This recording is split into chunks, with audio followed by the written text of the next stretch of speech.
Fidèles téléspectateurs de l'émission Débat Éducation, bonsoir. Pourquoi c'est si important que les élèves connaissent toutes les informations sur la puberté et la menstruation? Eh bien, c'est de cela que nous allons parler avec une association, l'association Initiative Citoyenne pour la Transparence et le Développement Participatif. Cette organisation a pris sur elle d'accompagner l'État dans la sensibilisation des élèves, filles comme garçons, pour qu'ils aient toutes les informations sur la puberté et la menstruation. Débat thématique, c'est dans un instant.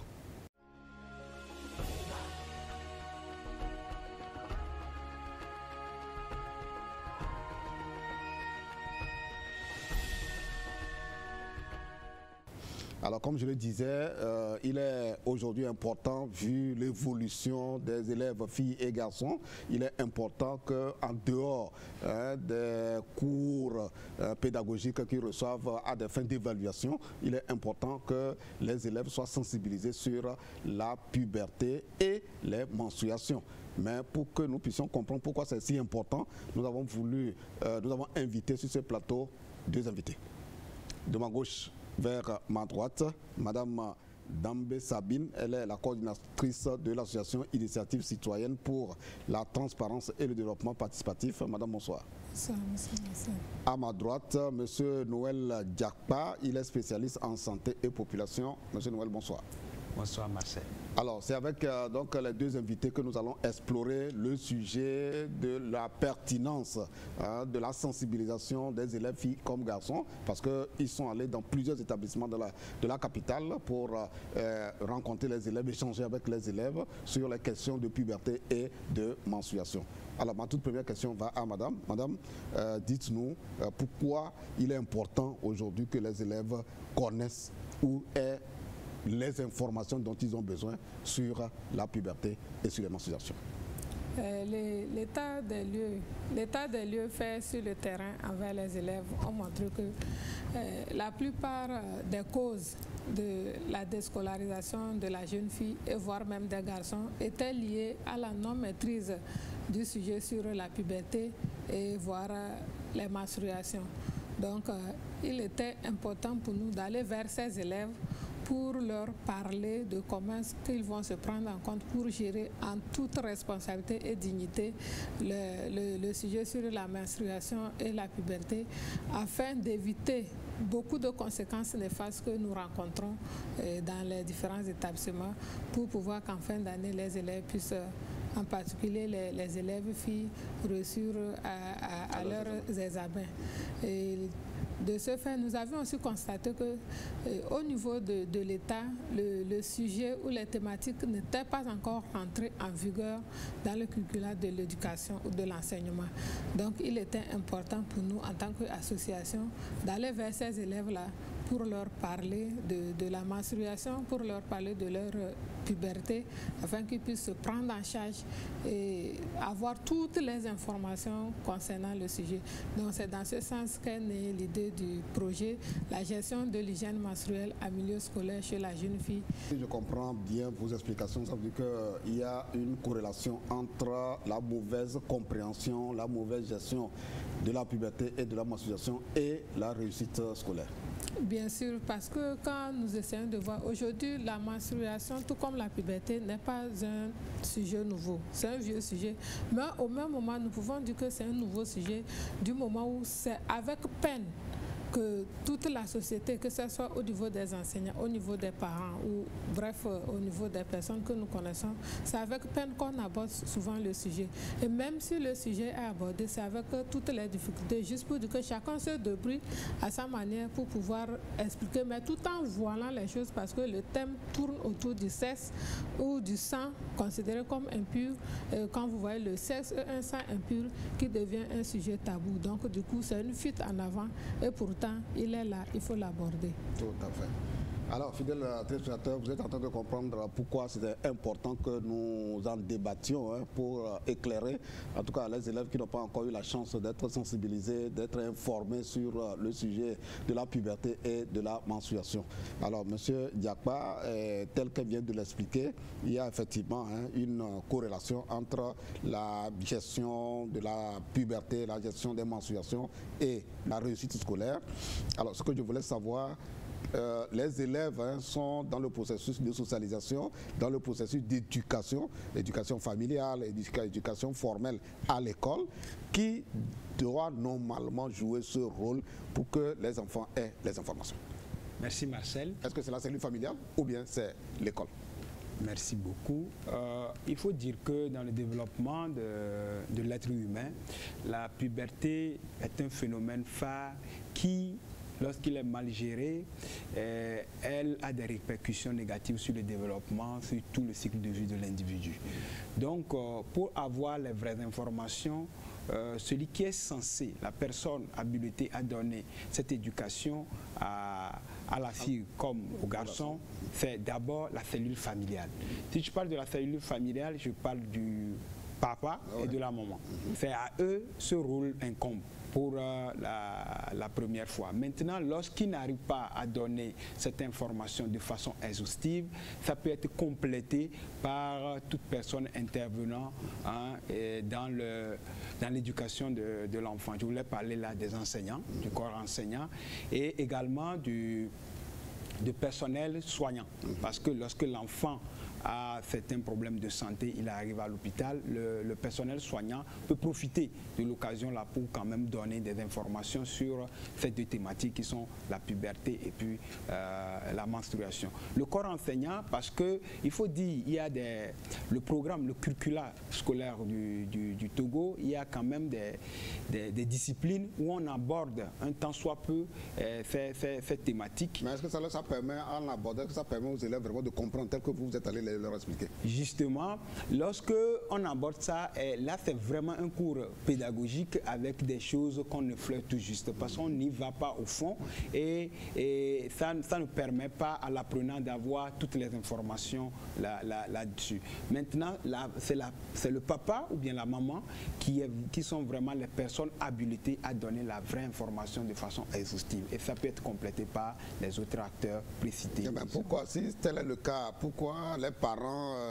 ont des difficultés à aborder le sujet avec leurs enfants? Justement, vous savez, en Afrique et plus particulièrement au Togo, le sexe et tout ce qui l'entoure constitue donc un sujet tabou.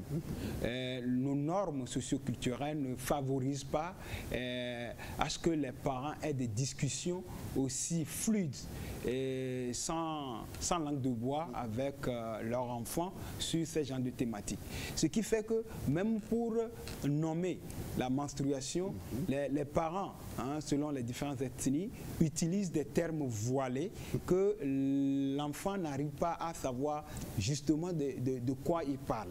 Ça fait que ça se transmet de génération en génération et donc la génération présente n'a pas d'informations concrètes, exhaustives sur la thématique et donc on ne peut donner que ce qu'on connaît. Donc ne connaissant pas et ne maîtrisant pas tout le contour, ça fait que les parents, un certain nombre de parents n'arrivent pas à éclaircir leurs enfants sur ces deux thématiques, ce qui a des répercussions négatives. Mais il faut noter que lorsque nous, en tant que parents, nous n'arrivons pas à donner cette information, l'enfant va chercher l'information. Mais en cherchant ça, il ne va pas avoir la bonne information parce qu'au jour d'aujourd'hui, il y a plusieurs canaux d'information et quand l'enfant va chercher ça, la majeure partie du temps, il tombe sur la mauvaise information et il pratique ça et il revient avec des conséquences qui empiètent sur tout son développement. Fidèles téléspectateurs, vous êtes en train de comprendre, chers parents, chers enseignants, que le défi est énorme, surtout au niveau des parents, parce que c'est la première cellule d'éducation des enfants où les parents doivent être suffisamment outillés, savoir comment on aborde le sujet. Voilà, parce qu'il y a aussi de la pédagogie autour de ce dossier-là, pour que les parents soient à l'aise et mettent les enfants en confiance pour pouvoir échanger sur ces sujets avec leurs enfants, filles comme garçons. Alors, Madame Madame Dembe, vous êtes épouse, vous êtes mère d'enfants. Alors, comment vous êtes arrivé à maîtriser tout cela pour que vos enfants ne tombent pas dans les travers de ce qu'on a dit en tout temps là? Il faut préciser que moi, j'ai eu peut-être cette chance-là que ma mère m'en a parlé. Même si peut-être ce n'est pas en totalité, mais quand j'ai eu l'âge de la puberté, quand j'ai commencé par avoir les seins, tout ça, la poussée les seins, elle a eu à me dire certaines choses. Mais c'est avec le temps que j'ai découvert qu'il y avait des non-dits, où moi-même j'ai essayé de compléter ça selon mes propres recherches. Aujourd'hui, en tant que mère, je trouve que le sujet doit être abordé sans tabou et sans difficulté. Parce que lorsque de mère en fille, nous ne devenons pas des amis de nos filles, elles ne peuvent pas s'ouvrir à nous pour nous dire quelles sont leurs différentes difficultés. Par exemple, dans les écoles, il y a des jeunes filles qui ont témoigné. Moi, la première fois que j'ai eu ma menstruation, je n'ai même pas su que c'était des menstruations parce que je n'ai jamais entendu parler de ça. Je croyais que je me suis blessée au sexe. J'ai cru que je m'étais blessée. Donc, vous voyez, ça veut dire que celle-là, par exemple, n'a jamais eu l'occasion de discuter de ça avec sa maman, ni sa maman même en voyant sa fille à un âge donné, se dit « Ah, ma fille a atteint cet âge, il faut que je commence par lui parler de ces choses. » Moi, aujourd'hui, je me dis, je suis mère, j'ai des filles, c'est vrai, mais mes filles, aujourd'hui, peuvent même parler de ça librement à l'école avec leurs collègues filles et voire même des garçons.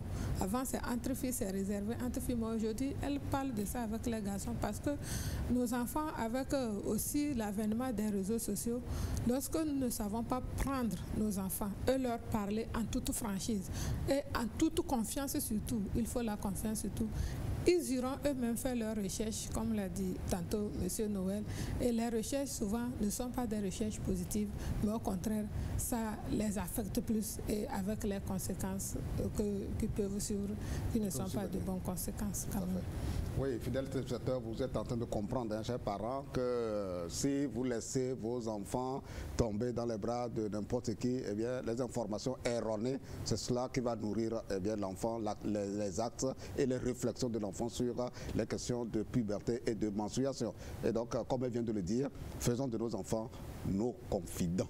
Que les enfants nous considèrent comme leurs confidents et que nous aussi nous puissions nous confier à eux. Alors, l'association est allée dans plusieurs écoles. Hein. Alors, Monsieur Noël, vous êtes allé dans combien d'écoles dans la capitale? Il y a 11 établissements. 11 établissements, ça fait beaucoup déjà. Ouais. Voilà, on va voir combien d'élèves, filles et garçons vous avez touché, mais nous allons suivre le reportage de cette activité que vous avez menée dans certaines écoles de la capitale. Les premières menstruations arrivent le plus souvent au collège ou au lycée chez beaucoup de jeunes filles. La plupart sont généralement surprises et ne savent souvent quoi faire par manque de conseils. Initiative citoyenne pour la transparence et le développement participatif, ICTDP, apporte sa contribution aux élèves pour mieux gérer les menstruations. C'est à travers le projet Appui à la gestion de l'hygiène menstruelle en milieu scolaire chez les jeunes filles dans le Grand Lomé. Il était important pour nous de réaliser ce projet sur la gestion de l'hygiène menstruelle afin de permettre à la jeune fille de se sentir confortable, d'aller à l'école comme si de rien n'était, afin qu'en fin d'année que nous puissions avoir un taux de réussite au niveau de la jeune fille. Ce livret permet à la jeune fille de s'approprier de toutes les informations qui concernent le sujet sur la puberté d'abord, sur la reproduction sexuelle et sur la menstruation. 20 collèges sont ciblés par le projet.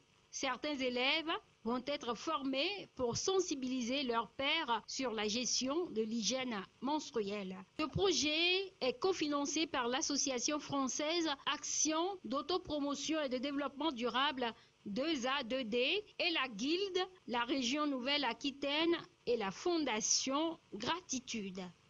Vous êtes allé dans 11 écoles et combien de filles et de garçons, si vous avez déjà fait la sommation des statistiques d'élèves que vous avez pu toucher, combien vous avez réussi à toucher, avec qui vous avez échangé sur ces questions très très importantes de leur vie?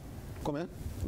Nous ne pouvons pas quand même prendre tous les élèves vu le contexte du Covid qui circule. On a essayé de prendre 25 élèves dans chaque établissement et nous avions dit, c'est vrai que le sujet menstruation parle des filles, mais la puberté concerne aussi les garçons. Et il fallait aussi que les garçons comprennent ce que c'est que la menstruation pour accompagner les filles à mieux gérer leur menstruation. Donc dans chaque établissement, nous avions eu à former 25 élèves à raison de 20 filles et 5 garçons. Donc voilà. Vous frôlez environ 300 élèves alors? Voilà, 300 élèves. 300 à peu près? Oui. Ok. Maintenant, nous allons voir le cœur du sujet, le message que vous avez transmis aux élèves. On va commencer par M. Noël. Quel est le message que vous avez transmis avant que l'infirmière qui vous a accompagné, parce que vous avez bien fait quand même de vous faire accompagner par une spécialiste aussi du domaine, même si vous-même vous y connaissiez, c'est bien toujours d'aller avec les spécialistes du domaine. Et elle est la spécialiste en question, elle est du ministère de la Santé? Elle est sage-femme dans une clinique où le directeur général. Elle a été formée par l'ENAM. Elle est sage-femme d'État. D'État. Ouais. C'est ça qui est important. Voilà. Parce qu'il faut que ce soit l'État qui donne la formation et certifie, n'est-ce pas, la qualification. Tout à fait.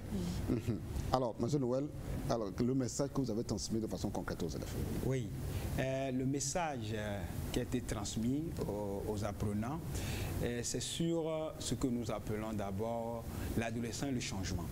Quand on prend l'adolescent et le changement, tout ce qui fait qu'à un certain âge donné, on observe des changements psychologiques, psychiques chez l'être humain. Et cela est dû à la sécrétion d'une substance. Et la sécrétion de cette substance, c'est indépendamment de la volonté de tout un chacun. Et donc cette substance, ça fait partie de la physiologie humaine. De la physiologie, oui. Et donc on leur montre comment est-ce que ça évolue. Cette substance, comment est-ce que ça agit jusqu'à ce que, quels sont les organes sensibles sur lesquels cette substance agit et quel est le produit fini. Donc ça permet de voir ce que nous appelons donc la spermatogenèse chez le garçon et qui conduit donc à la pollution nocturne chez le garçon. Et là, il comprend, le garçon, c'est que ça là, ce n'est pas un truc mystique, mais c'est un truc vraiment physiologique, normal. Et ça lui permet donc de pouvoir gérer.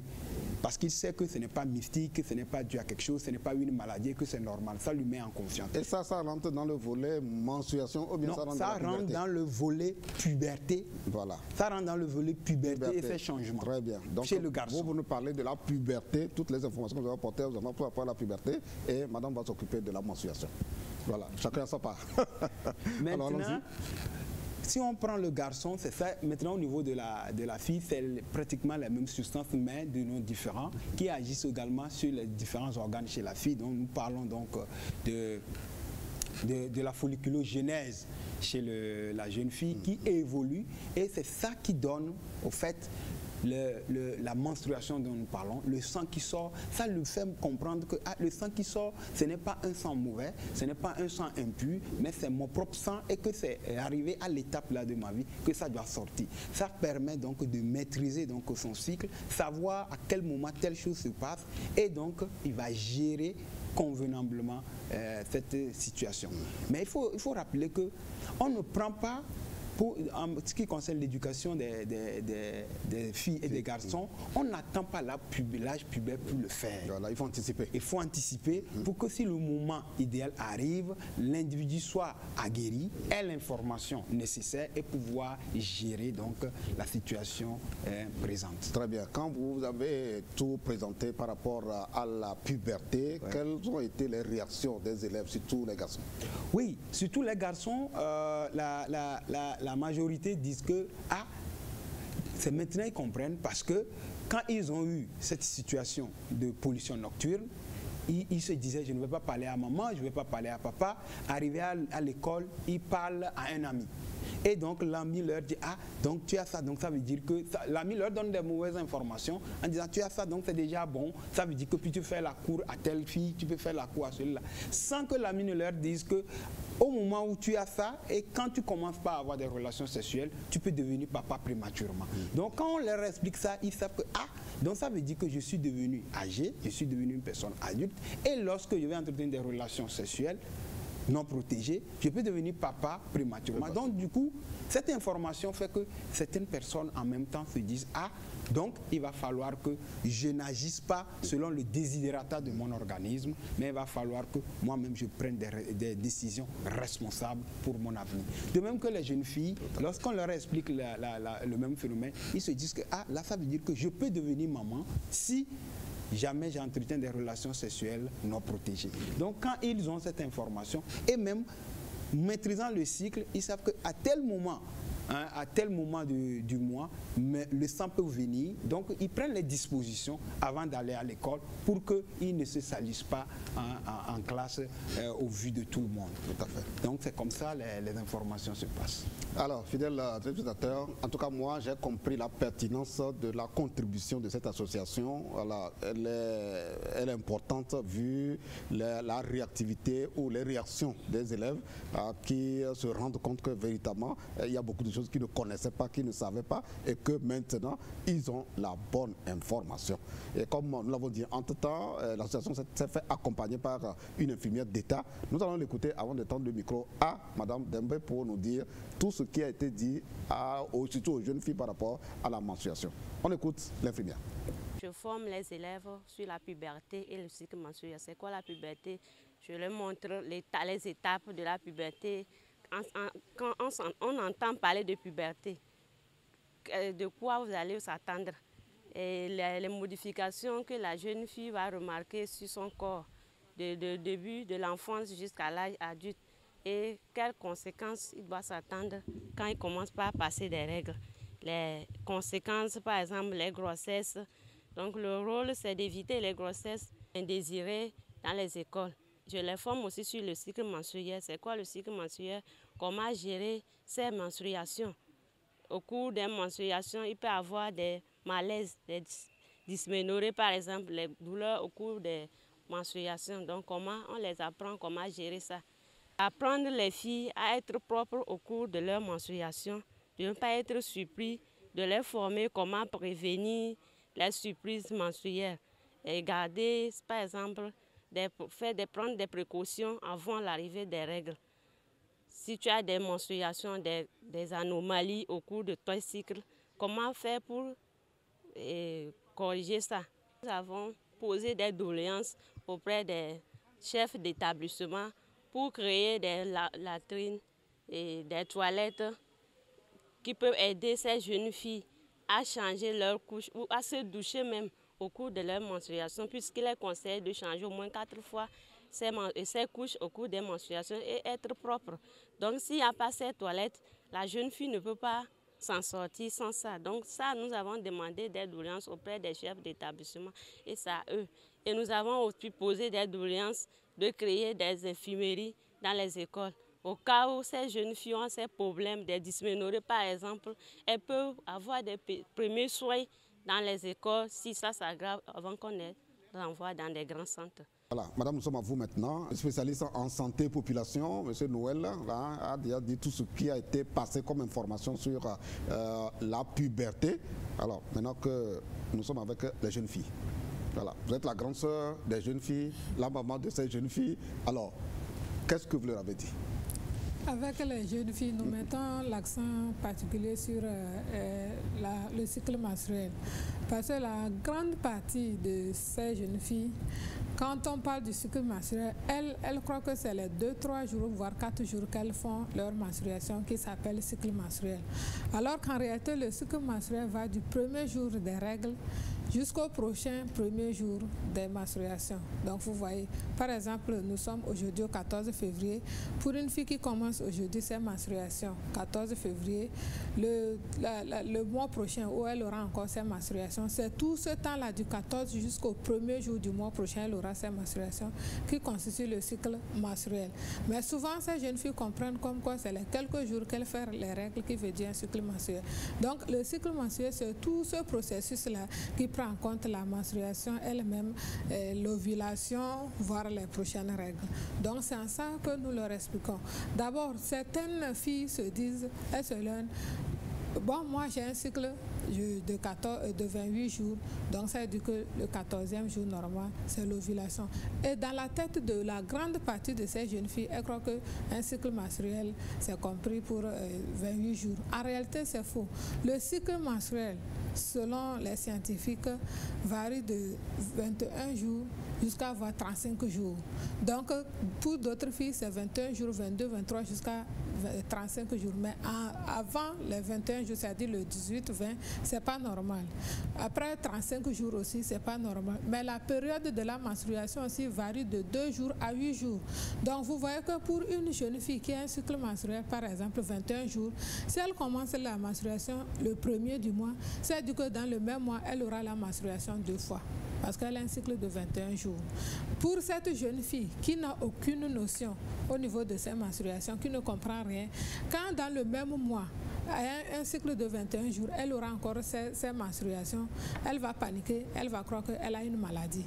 En réalité, c'est fou parce qu'elle a un cycle de 21 jours, donc c'est normal que dans le même mois, elle puisse avoir 2 fois ses menstruations. Quand vous avez tout expliqué, tout cela, quelles sont les questions que les filles vous ont posées? Là, beaucoup de questions qui des fois même nous laissent sans mots parce qu'on se dit, ah, donc ces jeunes filles, même jusqu'aux petites choses, on se dit qu'elles pouvaient savoir, elles ne le savent pas. Par exemple, quand une jeune fille va te dire, quand mes règles sortent tellement, mes menstruations sortent tellement, qu'est-ce que je fais? Je vais au bord de la route et j'explique à la bonne dame qui vend d'ailleurs des produits de la rue très dangereux qui sont refusés par l'État. Et avec 100 francs, la bonne dame lui dit, prends et désormais tes menstruations. Alors qu'en réalité, il y a d'autres jeunes filles, c'est normal. L'abondance des règles, c'est normal. Ça dépend de la... Elle devait se référer à un centre de santé. À un centre de santé, un personnel soignant pour expliquer qu'on voit est-ce que ce qu'il arrive. C'est vrai qu'il y aura certaines menstruations tellement abondantes qui peuvent causer l'anémie, là c'est une maladie, mais chez certaines personnes aussi par rapport à l'organisme de la jeune fille, c'est tout à fait normal. Mais quand elle n'a pas cette information et que c'est entre elles se disent des choses, vous voyez que c'est dangereux. Quand elle ne sait pas que pour un cycle de 21 jours, au lieu maintenant que mon ovulation soit 14e jour, mon ovulation revient 7e jour, vous voyez, ça fait le 7e jour. Pour cette jeune fille, l'ovulation c'est le 7e jour. Donc elle a un cycle de 21 jours, elle attend le 14e jour pour dire que c'est le seul jour qui est son jour d'ovulation. Et si elle a des rapports non protégés, non seulement elle peut tomber grosse et avoir une grossesse indésirable ou précoce, au même moment sans oublier les IST, les différentes maladies sexuellement transmissibles aujourd'hui. Donc voilà autant de préoccupations dont les jeunes filles dans les établissements ne sont même pas au courant par rapport à ce qui concerne leur propre physiologie. Et vous voyez, non? Et au même moment, c'est la peur d'aller vers les parents, d'aller vers les enseignants. Et nous avions vu qu'au sein des établissements aussi, il n'y avait pas des enseignants référents à la matière où les élèves aussi pouvaient s'approcher pour parler. Donc chacun essaie à sa manière, entre eux collègues, de se donner des informations qui à la fin ne sont pas des bonnes informations. Alors, nous comprenons que si cette action n'existait pas, en tout cas n'était pas menée dans ces établissements, il fallait la mener. Il fallait absolument la mener et ça doit être continuel parce que les générations se suivent. Voilà. Et 2 ans après, c'est une autre cohorte d'élèves qui venant du primaire qui va arriver. Et donc, nous comprenons que votre action ne doit pas s'arrêter, non plus celle d'autres associations au plan national qui mènent presque les mêmes, qui apportent les mêmes contributions similaires, doivent continuer également leur travail pour que nos enfants ne tombent pas dans les travers de la vie. Alors, et comme les 2 invités viennent de le dire, ils sont adressés aux élèves, ils ont échangé avec des élèves et beaucoup d'informations sont sorties. Alors, on va écouter ces élèves. Comment me comporter si j'ai mes menstrues en milieu scolaire? Je vais informer mes amis et mes camarades à se comporter de la même manière. J'utilise des tampons ou des serviettes hygiéniques réutilisables. Ou comment gérer ces menstruations? Ce que j'ai pu retenir, c'est que les menstruations ou bien les règles, ce sont des écoulements sanguins qui surviennent chez la jeune fille pendant la puberté. Et en plus de cela, je peux dire que de nos jours maintenant, s'il y a une fille qui a des règles, il se sent tellement gêné. La question se pose, est-ce que la fille peut faire toujours ses activités quotidiennes comme avant? La réponse est oui. J'ai encore appris qu'il y a de protections, les tampons et autres, les protections réutilisables, les protections non réutilisables. Maintenant, la question est de savoir quelles sont les protections ou bien quelle est la protection qui protège premièrement la jeune fille et l'environnement. Donc, Madame la formatrice nous a donné la réponse comme étant les protections qui sont réutilisables parce qu'ils protègent également l'environnement. Voilà, nous voyons véritablement que les filles et les garçons qui se sont exprimés ont compris qu'il fallait prendre part effectivement à cette sensibilisation. Alors, vous l'avez dit, ils ont des difficultés, les filles comme les garçons ont des difficultés pour approcher les parents, certains d'entre eux, d'autres ont des difficultés pour approcher les enseignants. Alors, est-ce que vous avez eu des messages à leur endroit, et des parents et des enseignants? Parce que je ne sais pas si lors de la sensibilisation, vous avez veillé dans l'organisation, vous avez veillé à ce que les parents qui sont quand même disponibles ce jour-là viennent prendre part à ces séances pour qu'ils servent de relais d'information à la maison. Il faut dire qu'avant que le projet ne commence, nous avions eu à former les enseignants sur les différentes thématiques. Les enseignants de ces écoles ou bien d'autres écoles? Les enseignants des écoles sélectionnées. Voilà. Là où vous êtes allé faire les sensibilisations alors? Pas des sensibilisations, une formation. Oui, une formation sur la gestion de l'hygiène menstruelle. Donc ces enseignants désormais ont des notions sur ce que c'est que la puberté, la menstruation, et dans ces établissements servent des points focaux à la matière. Donc désormais, même au cours de la formation avec les élèves, ce sont ces enseignants qui sont présents lors de la formation avec des élèves. Et désormais, les élèves savent que ce sont ces enseignants qui sont des référents ou des points focaux au sein de leur établissement. Donc s'il y a quelque chose, au lieu de joindre peut-être directement à l'association, les élèves, quand ils auront des difficultés, vont d'abord vers les enseignants. Et c'est quand ces enseignants n'arriveront peut-être pas à gérer le problème de l'élève que peut-être ils peuvent faire appel à l'association et peut-être faire aussi appel aux formateurs. Voilà, nous savons que nous sommes dans le contexte irréversible de la gestion de toute activité à travers les réseaux sociaux. Alors, comment les TIC peuvent être au service de la fluidité des informations et des retours que vous devez, que les élèves, logiquement, doivent faire aussi bien à vous qu'au personnel soignant?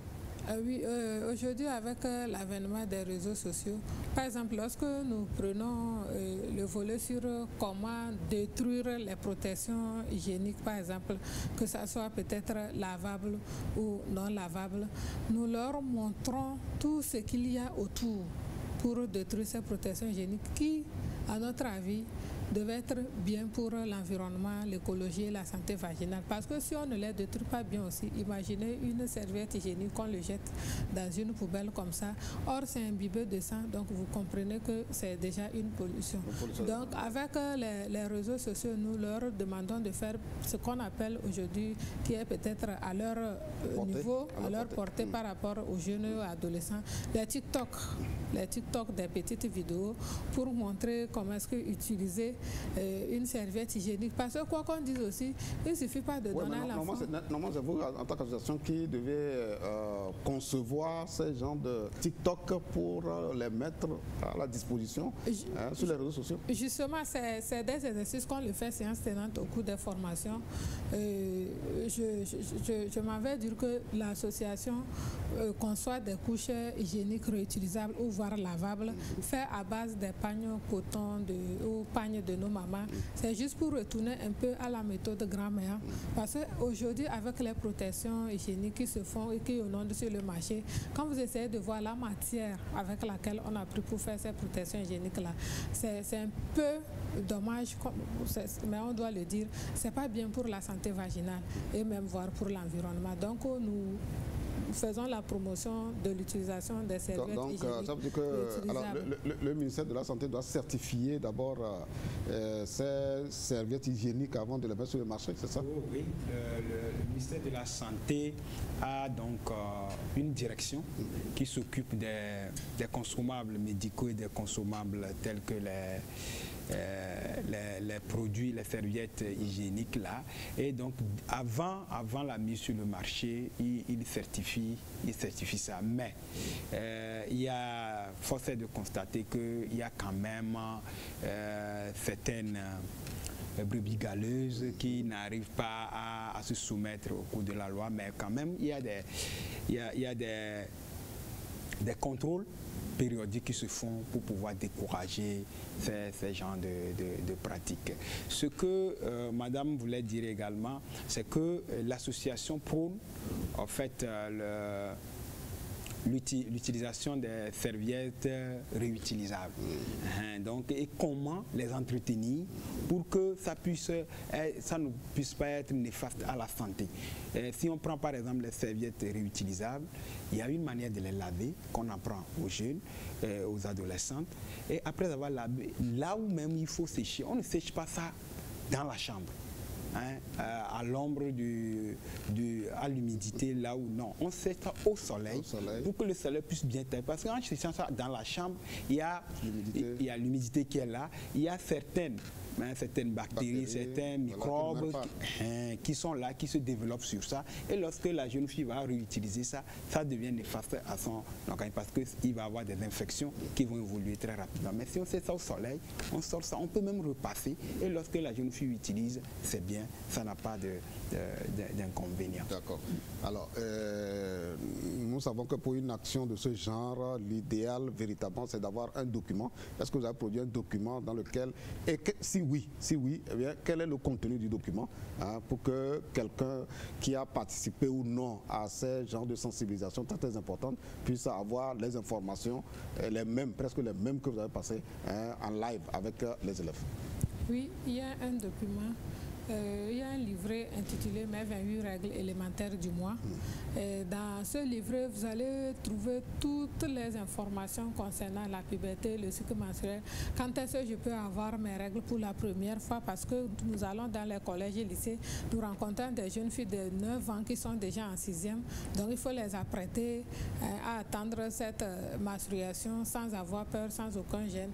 Il y a, si je suis surprise par mes menstruations en pleine classe, comment est-ce que je vais m'y prendre pour ne pas être objet de moquerie? Comment est-ce que je vais utiliser mes serviettes hygiéniques réutilisables tout comme non réutilisables? Après l'avoir utilisé, comment est-ce qu'on peut les détruire?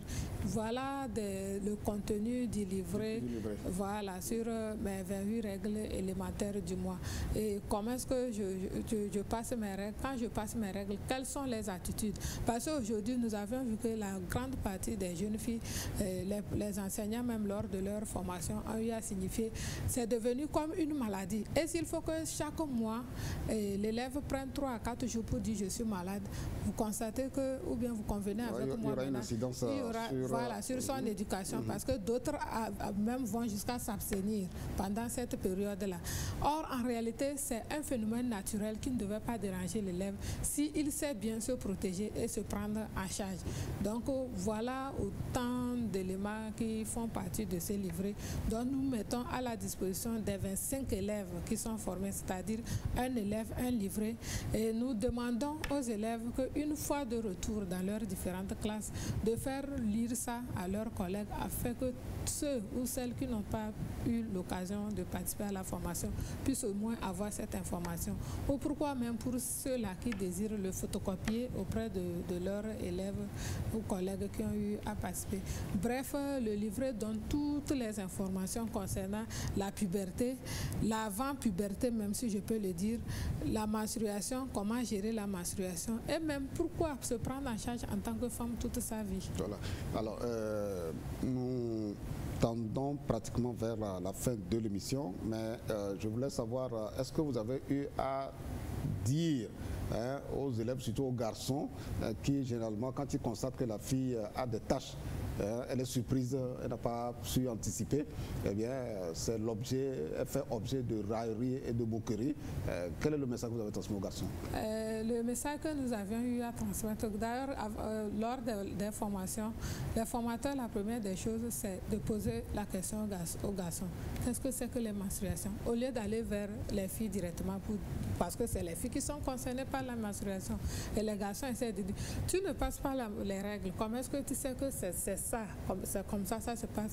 Juste avoir des recueillements ou bien l'idée des garçons avant maintenant de leur parler de la non-stigmatisation. Parce que quand les filles font les témoignages, quelqu'un va dire, une fois je me rappelle, je m'étais sali ma jupe et toute la journée, les garçons se sont moqués de moi. Même d'autres garçons sont allés parler de ça à d'autres garçons de d'autres classes et les midis quand je passais. Donc nous leur parlons sur comment accompagner ces jeunes filles-là à se prendre en charge en toute liberté et à accepter même les autres filles, même si ça arrivait que cette fille se salisse en classe. Et d'autres garçons disent, bon, nous on ne savait pas, on se disait qu'elle ne sait pas se prendre en charge, mais désormais avec cette formation-là, c'est nous qui allons maintenant accompagner les jeunes filles à mieux surmonter cette étape, parce que les garçons ont compris qu'en réalité, c'est un phénomène naturel. C'est-à-dire que si eux aussi étaient des filles, ça devait leur arriver un jour. Donc maintenant qu'ils sont des garçons qui ont été épargnés, ce n'est pas l'occasion de se moquer des autres. Donc c'est pour ça même que nous avons voulu mettre à contribution ces jeunes garçons-là pour qu'ils puissent accompagner les filles et être même des amis des filles. Comme ça, même quand la fille a une difficulté, qu'elle n'a même pas pour le moment la décision d'aller vers l'enseignant, qu'elle puisse même avoir le courage de parler de ça à son collègue garçon pour ensemble ils essaient de voir qu'est-ce qu'il faut faire pour prendre une solution. Alors, M. Noël, nous sommes pratiquement à la fin de cet entretien sur la puberté, les menstruations, de l'activité que vous avez menée dans le cadre de l'association. Votre mot à l'endroit des filles, des garçons, des jeunes, des parents, en tout cas de toute personne qui encadre les filles. Ok, merci. Avant mon mot de fin, il faut dire que l'association est en partenariat donc, pour bien mener ses activités avec la TBF, l'association pour le bien-être familial. Et donc l'association a développé un certain nombre d'outils numériques, parce que nous sommes à l'heure des TIC. Ouais.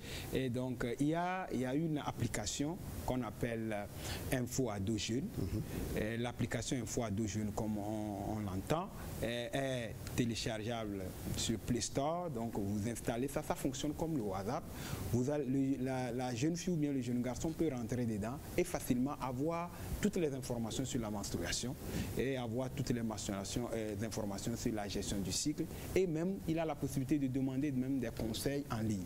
Et également, pour avoir également des informations sur l'éducation sexuelle elle-même, l'association a développé également un site de formation à distance qu'on appelle le e-learning à tbf.org, et ce site-là permet quand même d'avoir des informations. Donc, c'est le lieu d'appeler les parents qui n'ont pas eu la chance d'avoir des informations de façon exhaustive sur l'éducation sexuelle et qui ont des difficultés à en parler avec leur enfant, de s'approcher donc de ces sites-là pour se faire former gratuitement et donc avoir des notions importantes pour pouvoir sensibiliser nos sœurs et frères. Les enseignants, même les jeunes même peuvent aller là-bas se faire former. Donc, moi j'interpelle les parents parce que d'abord c'est le rôle du parent de donner toutes les informations sur l'éducation sexuelle à son enfant. Et maintenant j'interpelle également les jeunes qui sont, que moi j'appelle sont des victimes, qui n'ont pas les informations exhaustives, donc d'aller vers les personnes habilitées qui peuvent leur donner, qui est d'abord leurs parents, les enseignants et le corps enseignant et puis le corps médical, pour pouvoir avoir toutes les informations, pour pouvoir bien gérer cette situation qui est tout à fait normale, qui fait partie du développement de tout être humain. Merci. Madame, votre mot de fin.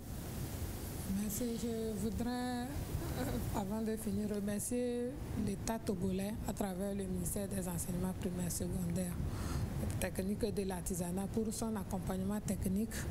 Et je m'avais remercié aussi les financiers, nos bailleurs, qui ont bien voulu financer le projet sur la gestion de l'hygiène menstruelle en milieu scolaire, notamment l'association 2ADD, la Fondation Gratitude, l'Agence des micro-projets et la région Nouvelle-Aquitaine. Je voudrais aussi remercier les partenaires qui sont avec nous sur le terrain, notamment la clinique Barakat à travers le docteur gynécologue et la TBF qui nous accompagne toujours. Et pour finir, je voudrais dire que mon souhait serait que, en fin de projet, que nos élèves puissent vraiment cerner tout ce qui concerne le thème sur la puberté et la menstruation, surtout nos jeunes filles, pour éviter les grossesses indésirables, l'abandon des cours et autres. Mais force est de savoir aussi que lorsque nous sommes arrivés dans les écoles, le manque des infrastructures sanitaires aussi était une cause, parce que nous parlons de la gestion de l'hygiène menstruelle, c'est bien. Il n'y a pas de latrine. Il n'y a pas de latrine. Il n'y a pas de point d'eau. Il n'y a même pas d'eau. Mais quand la jeune fille vient et qu'elle sent le besoin de changer sa couche, tant bien même qu'elle a bien mis sa serviette hygiénique, mais qu'elle sent le besoin d'aller se faire échanger. Il n'y a pas de toilette, il n'y a pas d'eau. Comment est-ce qu'elle fait? Donc vous voyez que celle-là, si elle va rester clipsée sur elle-même toute la journée, d'abord elle ne pourra plus suivre les cours comme il se doit. Même à un moment donné, elle risque de se salir et on va dire qu'elle ne gère pas bien sa menstruation, alors qu'en réalité, c'est quelque chose qui lui est manqué. Voilà. Donc je fais appel à toutes les personnes de bonne volonté, aussi à l'État togolais. À tous ceux qui créent des écoles aussi. Hein. C'est ça. Voilà, parce que quand vous créez une école privée, il faut mettre toutes les infrastructures sanitaires et autres pour mettre les élèves à l'aise. Voilà, merci madame, merci Noël. Fidèles téléspectateurs, nous bouclons ainsi le volet débat thématique avec nos invités, avec lesquels nous avons abordé la question sur la puberté et la menstruation. Et ils ont donné des sites très importants pour que les parents, les élèves, les enseignants peuvent visiter et se référer aussi à l'ATBF qui a créé toutes ces applications pour aider, n'est-ce pas, les parents, les élèves, en tout cas la jeunesse aussi, à s'informer sur toutes les informations dont ils ont besoin pour bien gérer la puberté et les menstruations. Nous ouvrons maintenant la rubrique Actu Éducation.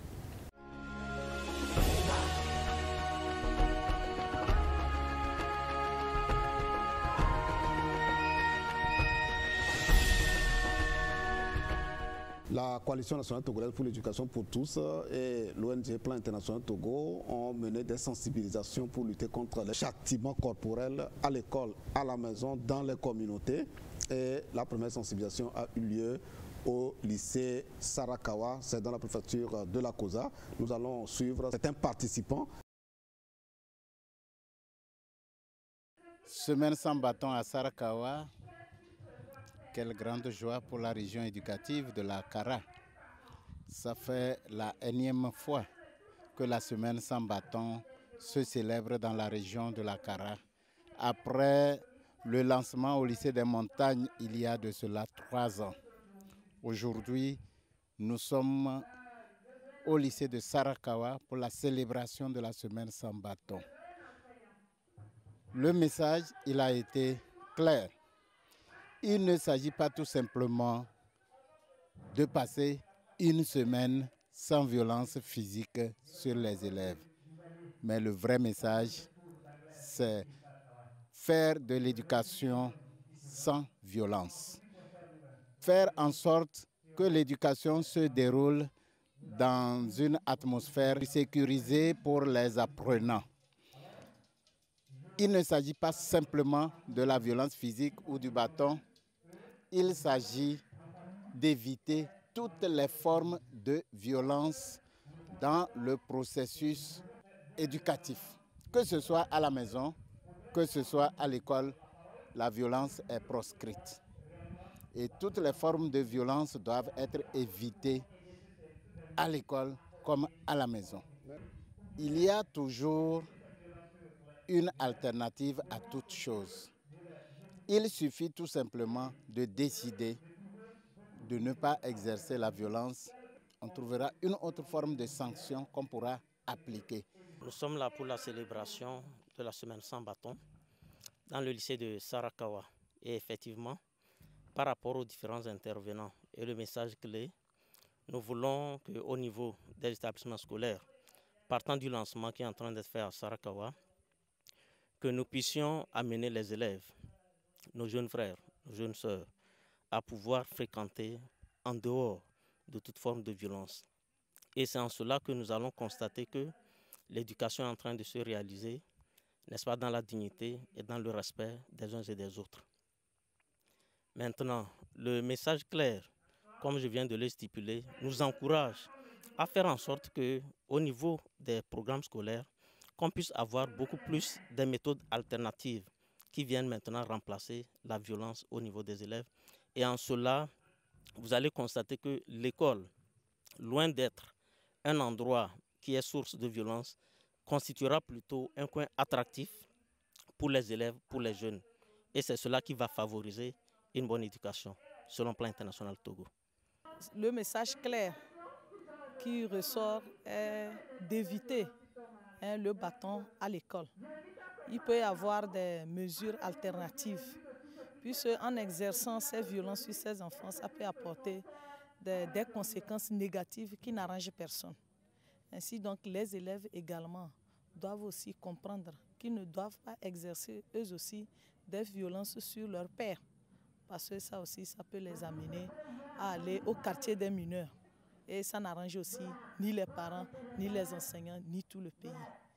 Donc nous invitons aussi les parents à faire beaucoup d'efforts, discuter avec les enfants, essayer de les comprendre et faire toujours le suivi également à l'école.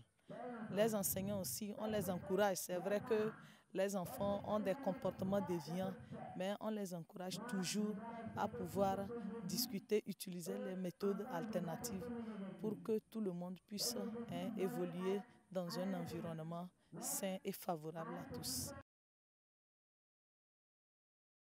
Actu Éducation met fin donc à cette émission Débat Éducation de ce jour. Nous vous donnons rendez-vous pour la semaine prochaine. D'ici là, portez-vous bien. Bye bye.